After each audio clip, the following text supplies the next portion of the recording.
Des locataires d'un immeuble à logement de la Rive-Sud ont reçu des pressions pour accepter d'importantes hausses de loyer l'été prochain. L'article 1955 du Code civil, communément appelé la clause F, permet aux propriétaires d'immeubles neufs d'augmenter les loyers sans tenir compte des recommandations du TAL pendant 5 ans. Pour en parler, je me tourne vers Maître Marc-Antoine Cloutier, avocat spécialisé en litige. Bonjour, Maître Cloutier. Bonjour, bon matin. Alors, on parle précisément d'une histoire qu'on pouvait lire dans le Journal de Montréal ce matin, une augmentation de loyer de 7 %. Dites-nous, est-ce que les propriétaires peuvent procéder ainsi? Bien, ce qui est particulier dans le dossier dont le Journal de Montréal fait mention ce matin, c'est la question du délai. Donc, effectivement, dans les 5 premières années d'une nouvelle construction ou d'un changement d'affectation, on n'est pas soumis comme propriétaire au respect des augmentations de loyer suggérées par le tribunal administratif du logement.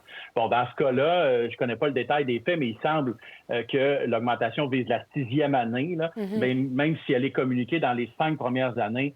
C'est clair qu'une augmentation qui vise la 6e année serait soumise, elle, au tribunal administratif du logement. Donc, il semble y avoir un flou là, ou une question juridique à débattre sur la question des délais.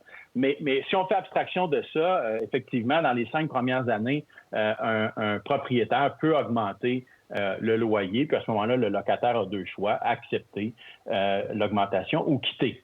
Alors, dans ce cas-là, plus précisément, il semble y avoir un enjeu un os, en tout cas, dans la perception ou dans l'interprétation que fait le propriétaire de la loi. Mais n'en demeure pas moins quand même, Maître Cloutier, qu'on voit se répéter des histoires comme celle-là, où on voit des augmentations de loyer très importantes, parfois de 100, 150, 200 $. Est-ce que les propriétaires peuvent expulser les locataires qui, eux, refuseraient ces augmentations-là? Oui, tout à fait. La loi est claire. Un locataire qui refuse l'augmentation prévue à la clause F dans les 5 premières années d'une construction neuve ou d'un changement d'affectation doit tout simplement quitter.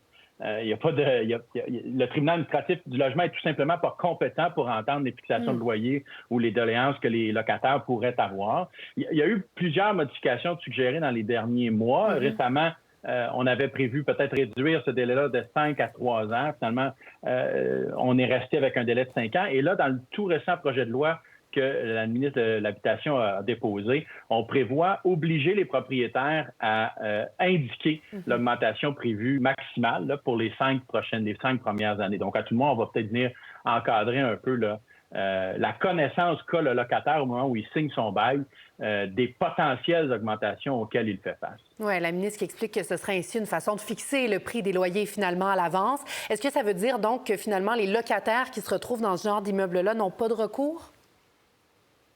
Bien, effectivement, sur la question du loyer, ils n'ont pas de recours. Évidemment, on a toujours les obligations globales là, de bonne foi, de ne pas dissimuler un autre geste juridique. Là, mais dans le cas d'une augmentation de peut-être 8 ou de 100 $ comme dans ce cas-ci, qui est communiqué, si on est vraiment dans les délais, effectivement, il y a peu de recours qui s'offrent aux locataires. Même si la loi est une loi normalement de direction de protection du public, on veut protéger les gens vulnérables.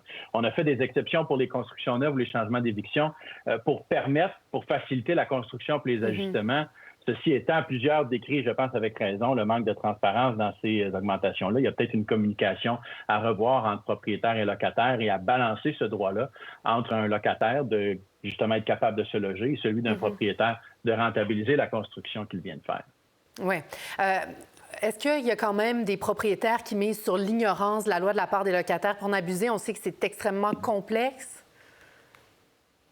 Bien, je dois quand même souligner que pour que le tribunal administratif du logement n'ait pas compétence, il faut que ce soit spécifiquement prévu au bail. Il y a une section, donc c'est l'article F de la loi, mais c'est aussi la section F du bail type obligatoire. Et on doit porter à l'attention du locataire l'existence de cette clause-là. Donc, en théorie, quand le locataire signe son bail, il est conscient du fait que le tribunal administratif du logement n'est pas compétent en matière de fixation de loyer. Bon, maintenant, est-ce qu'il en comprend tout à fait la tenue? J'en doute, surtout qu'on est habitué à la règle principale qui est le respect des augmentations prévues par le tribunal administratif du logement. Donc, est-ce qu'il y a une question de protection des gens vulnérables, surtout par exemple des personnes âgées qui vivent dans des résidences personnes âgées. Donc, voilà, mais de là, finalement, à revoir. Là. De là, mais quand même, d'ici là, l'importance de lire toujours les petits caractères sur nos baux. Maître Marc-Antoine Cloutier, oui, tout à fait. Merci beaucoup pour votre temps aujourd'hui. Ça m'a fait plaisir. Bonne journée. Pour voir nos émissions en entier, rendez-vous sur la chaîne Ici RDI.